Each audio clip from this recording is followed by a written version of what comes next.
Buenas tardes a todos, aquí estamos otra vez para intentar acomodar a Don Quijote al lema de las jornadas de la Peña Pobre. No siempre es fácil, de hecho casi nunca es fácil, eso de el Quijote y el trabajo, pues la verdad es que no encajan muy bien, pero dándole vueltas uno va encontrando formas de buscar coincidencias.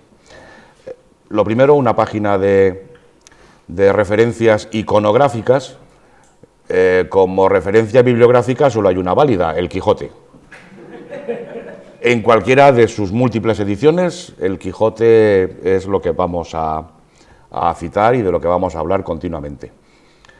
Pero respecto de las imágenes, hay dos fuentes principales de información disponibles en Internet.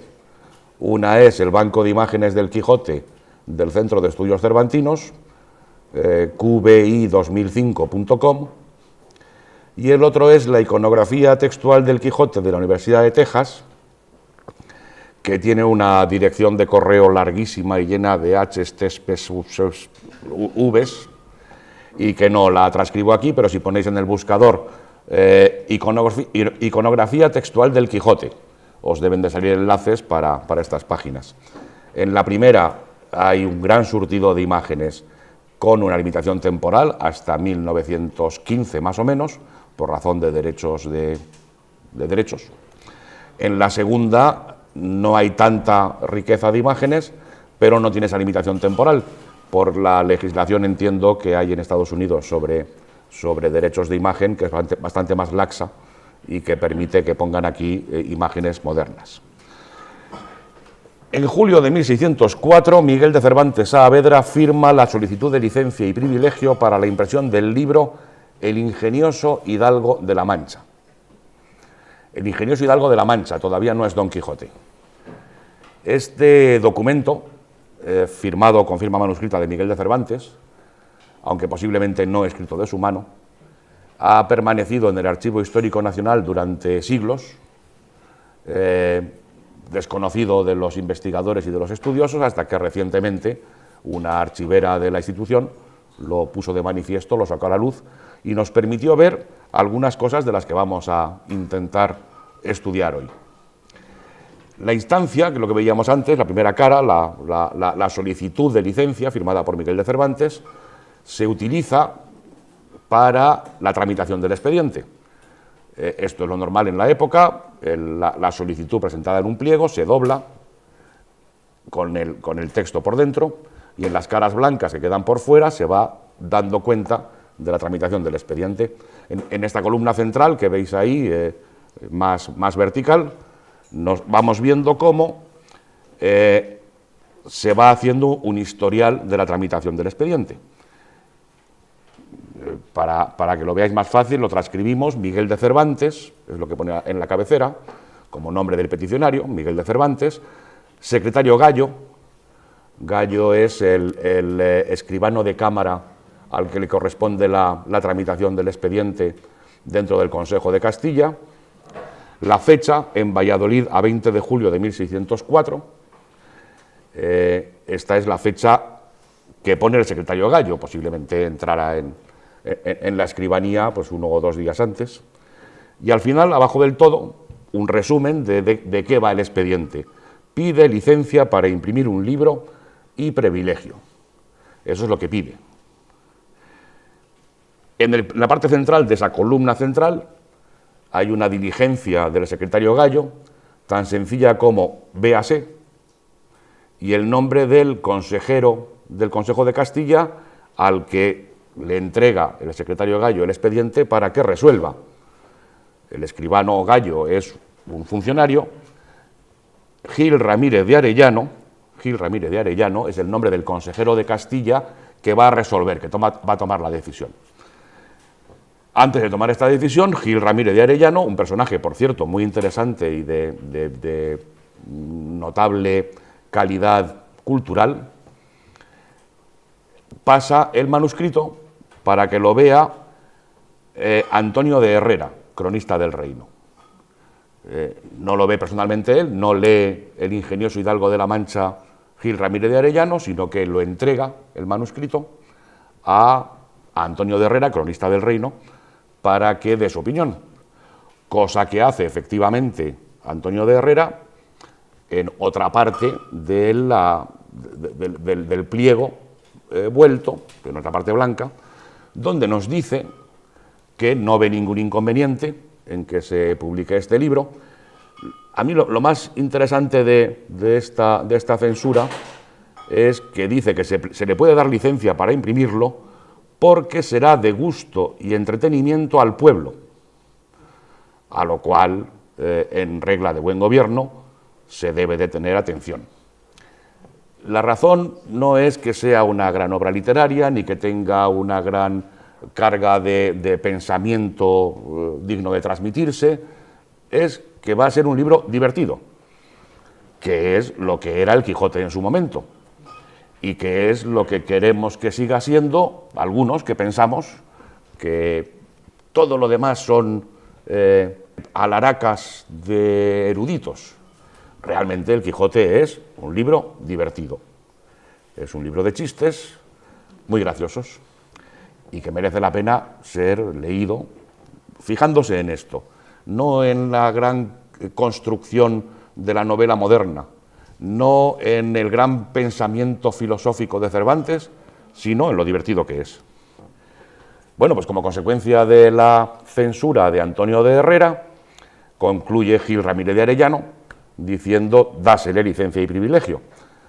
Había pedido Cervantes el privilegio por 20 años y se lo dan solo por 10, pero esto es lo normal en la época.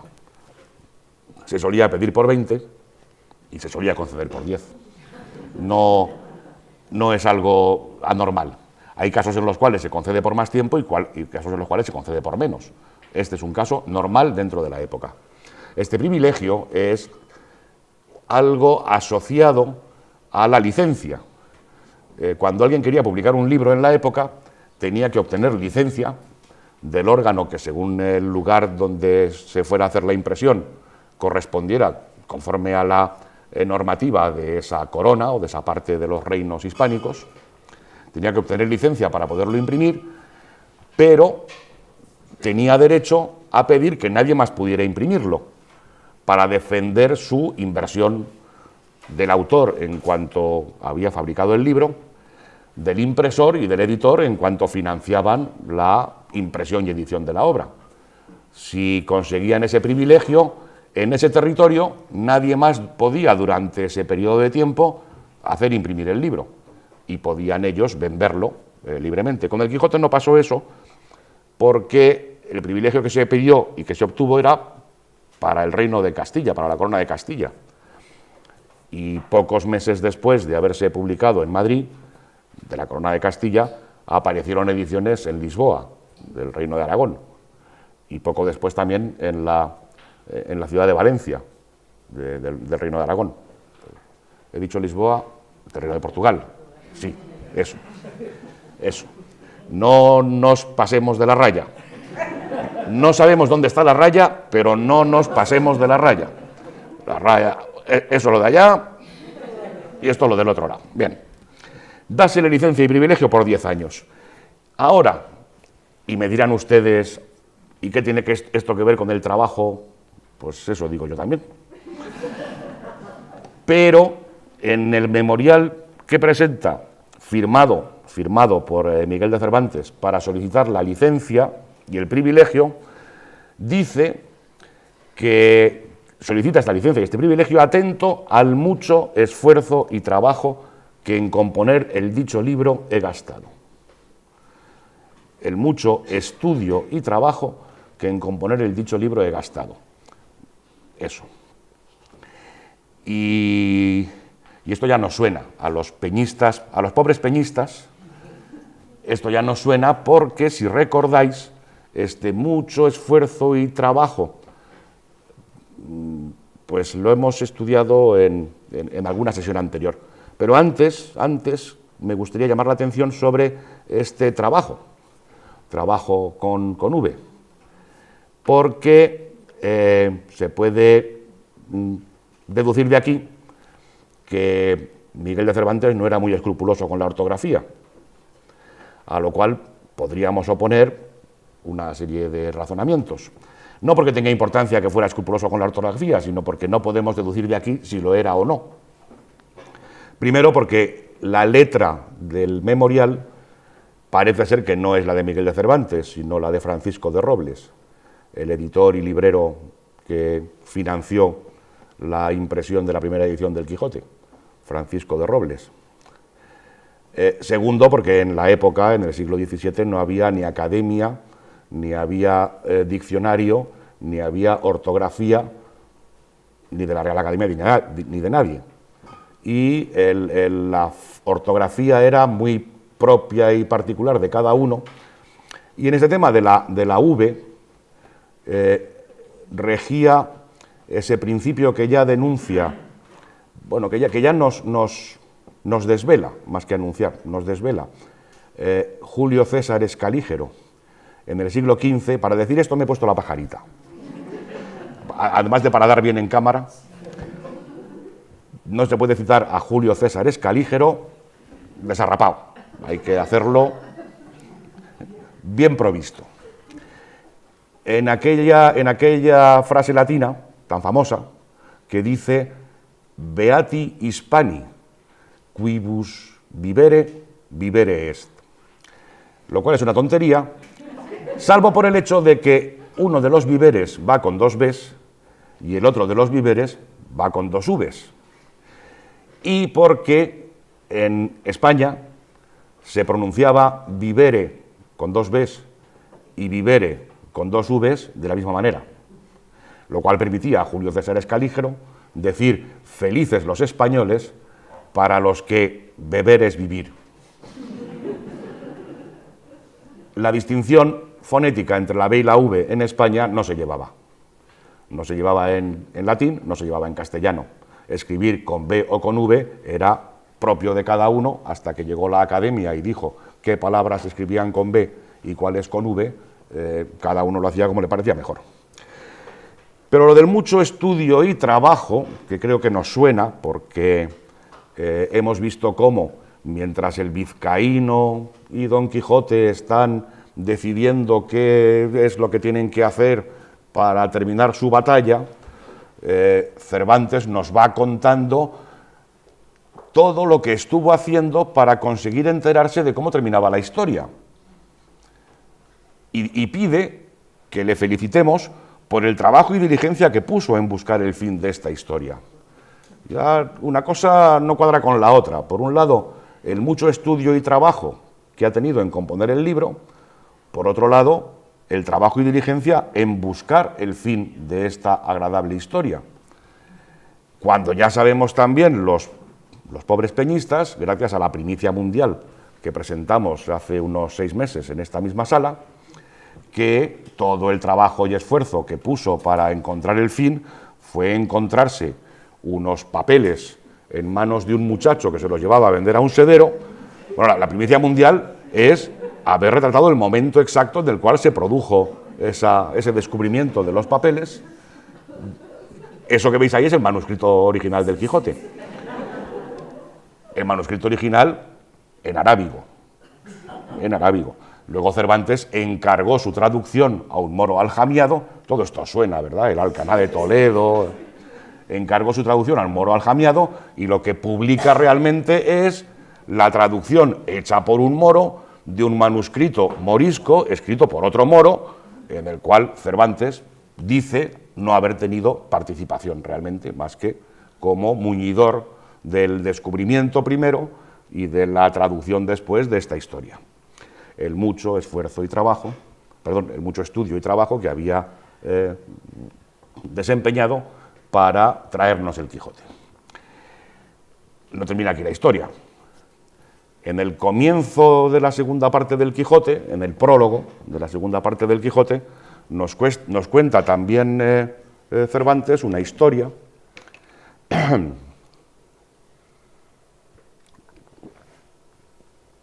de que había en Sevilla un loco que dio en el más gracioso disparate y tema que dio loco en el mundo, y fue que hizo un cañuto de caña puntiagudo en el fin, y encogiendo a algún perro en la calle o en cualquier otra parte, con él un pie le cogía el suyo, y el otro le alzaba con la mano y como mejor podía le acomodaba el cañuto en la parte que soplándole le ponía redondo como una pelota. Cuál sea esta parte en la cual soplaba, lo dejamos a la imaginación de cada uno. Pero diciendo que es perro, podemos suponérnoslo. Bueno, esto ha sido retratado en algún momento de la historia, ni más ni menos que en la edición académica de Ibarra de 1780 por Isidro Carnicero, en una estampa académica. Dentro de lo que cabe ser académica una representación de esta escena, ¿no? Que por si no lo veis bien así, pues la ponemos. Por si alguien estaba diciendo, ¿y cómo podía hacer eso? Pues, ¿qué digo yo? Que hace falta ser loco y de Sevilla para hacer esto. O esto pensaba hasta que descubrí, si habéis estado en un restaurante manchego que hay en Madrid, en la Travesía de las Vistillas, a lo mejor habéis visto un ejemplar del Quijote colocado en el mostrador, abierto por el prólogo de la segunda parte, con este párrafo subrayado, de lo de la hinchazón del perro, porque el dueño del restaurante me confesó un día que en su niñez, en su pueblo, sus amigos y él, a la galga que había en casa, no con un cañuto, una cosa mucho más delicada, con unos fuelles, se dedicaban a eso, y que luego la pobre galga salía por ahí muy graciosa, pedorreando. Con lo cual, no hace falta ser loco y de Sevilla. Se puede ser mesonero y de Ribagorda y haber hecho esto. Bueno, sigue contando Cervantes en el prólogo de la segunda parte del Quijote cómo una vez que lo había hinchado le daba 2 palmaditas en la barriga y le soltaba. Esta es una escena de una edición inglesa de 1818 por un pintor inglés llamado Robert Smirke. Smirke decimos en Cuenca, esto siempre tenedlo en cuenta. Yo primero lo digo como lo decimos en Cuenca, Smirke. Luego ya sabéis, en Barajas de Melo, Smirke, marcando la R porque les va el escocés. Y en Cañada del Hoyo, Smike, la R mucho más liviana, porque allí lo que predomina es el galés.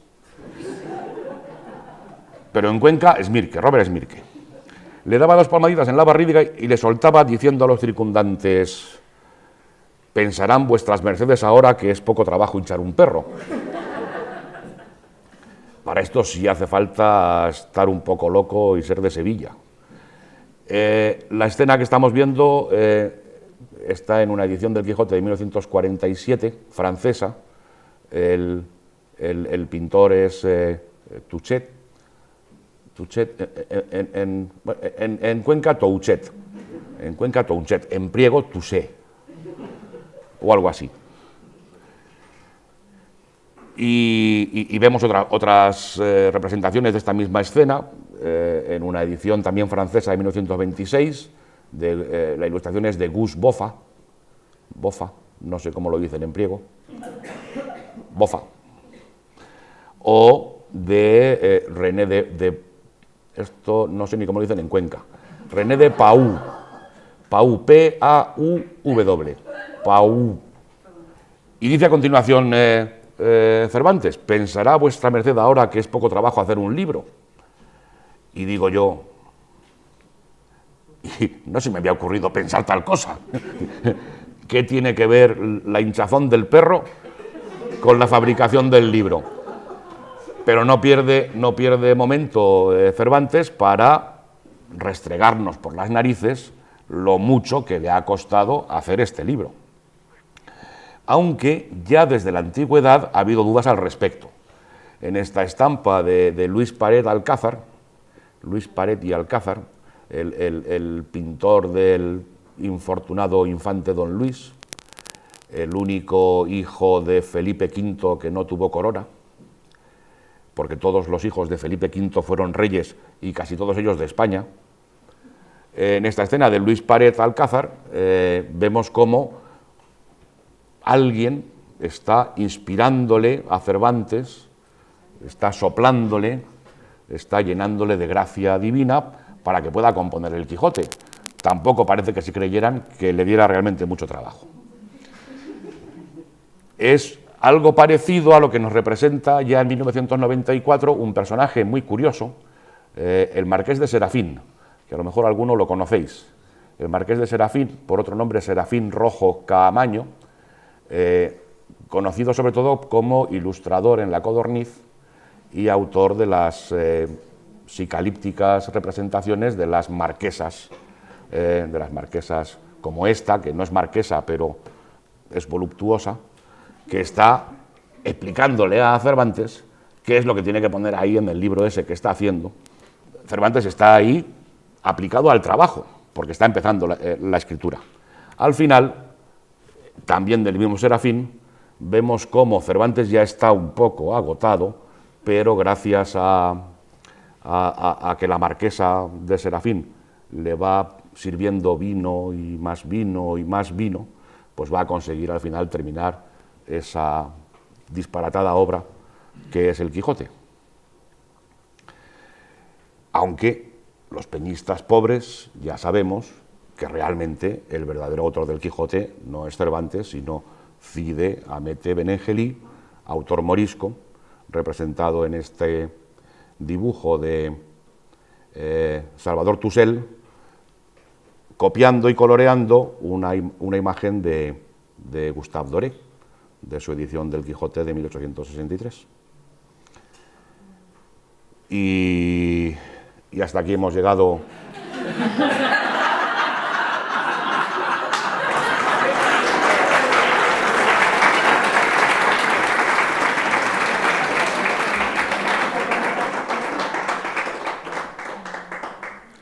Así es que, como tenemos tiempo, hay un estudio de Fernando Bouza sobre los memoriales de solicitud de licencia del Siglo de Oro, en el que analiza los memoriales tal y como están en el Archivo Histórico Nacional ahora.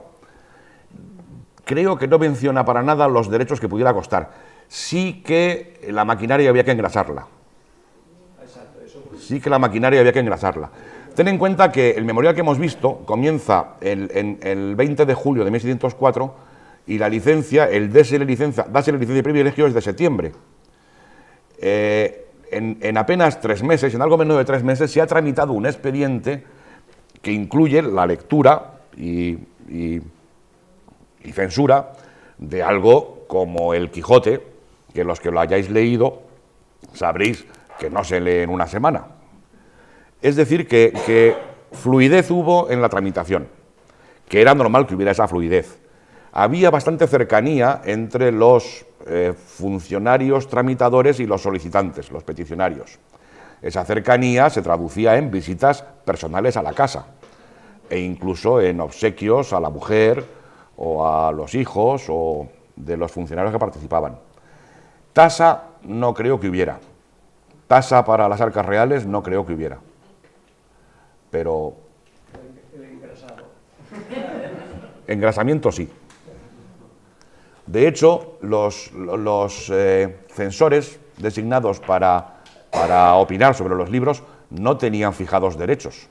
Eran particulares a los cuales el Consejo remitía originales para que los leyeran y opinaran sobre ellos sin tener una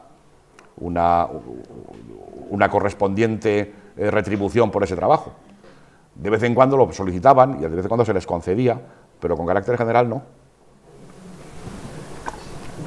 Sí, o si no hay más preguntas, tengo otra. hay transparencia, ya parece. No, la frase esa, entretenida para el pueblo, ¿tiene sentido específico? Pueblo es una palabra general, pueblo.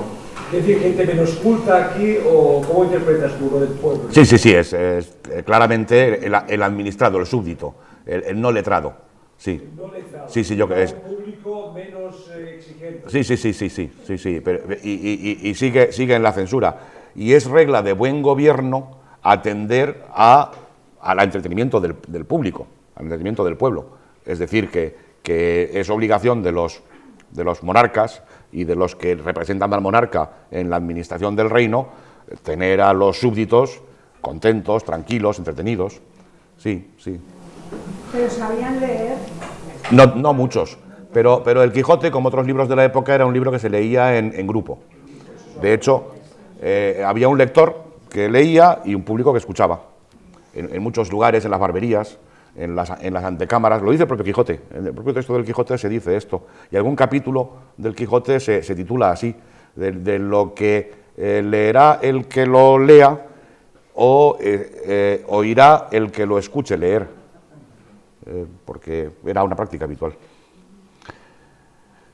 Esta es la iconografía disponible y, como me ha advertido la organización de la Peña Pobre, que si no cumplo mi horario no me pagan el caché, pues yo sí tendré que improvisar algo para los 5 o 10 minutos que nos faltan, ¿no?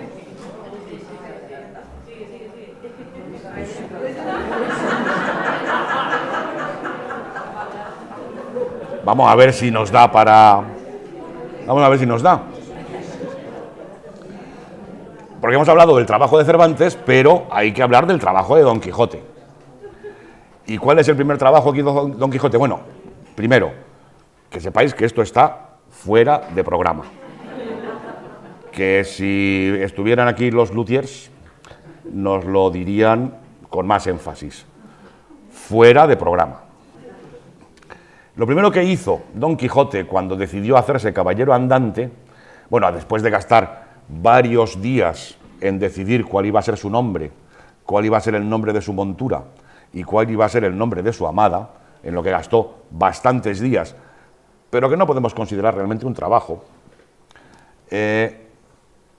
Después de eso, lo primero que hizo fue limpiar unas armas que habían sido de sus bisabuelos. Tenemos aquí una escena de Agustín Navarro en la edición de Sancha de 1797, donde vemos a Don Quijote comprobar el filo de la lanza que había sido de sus bisabuelos.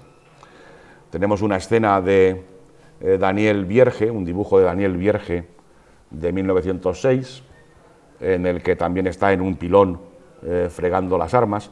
Daniel Vierge, en priego, esto ya lo habéis oído alguna vez, en priego le llaman Viers, y se equivocan, porque Daniel Urrabieta Vierge nació en la calle de las Huertas de Madrid. Luego se fue a París a vivir y su bisabuelo materno había sido francés, pero él era Vierge, Daniel Vierge. Y descubrió que las armas no tenían celada de encaje, sino morrión simple. Esto quiere decir que el casco no tenía la reja por delante que le cubría la cara, sino solo la parte que le cubría la cabeza y las orejas, como nos enseña este dibujo de José Luis Jiménez Aranda, tomado de una edición del Quijote de 1905, conocida como El Quijote del Centenario, hiperilustrada. Así es que de cartones hizo un modo de media celada que, encajada con el morrión, hacían una apariencia de celada entera. Aquí vemos a Don Quijote, todavía Alonso Quijano, con sus tijeritas de costura, haciendo con unos cartones un apaño para añadirle algo por delante a su morrión simple y que le sirviera también como eso, como celada. Después de componer este yelmo ya completo, con su celada de encaje por delante, sacó su espada y le dio 2 golpes. Aquí lo vemos en una escena de una edición mexicana del Quijote de 1843, una litografía de Esiquio.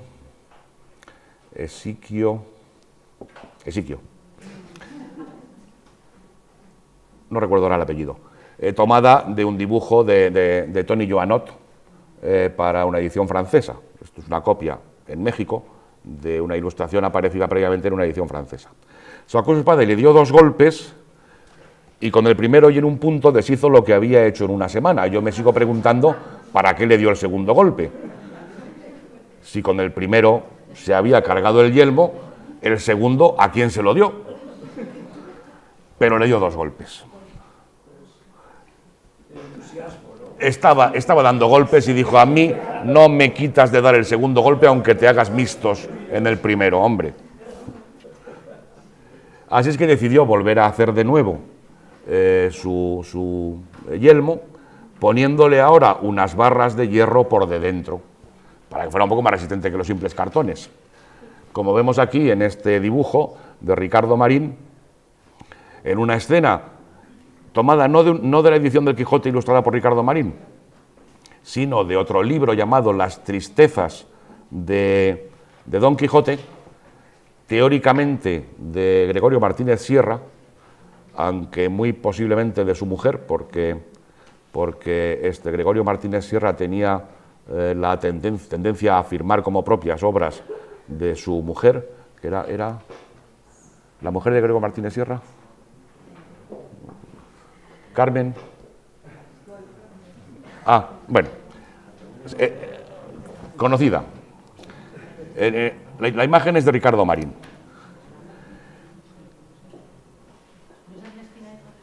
¿Perdón? Una vez que había recompuesto... María de Jara. Correcto. Apúntatelo.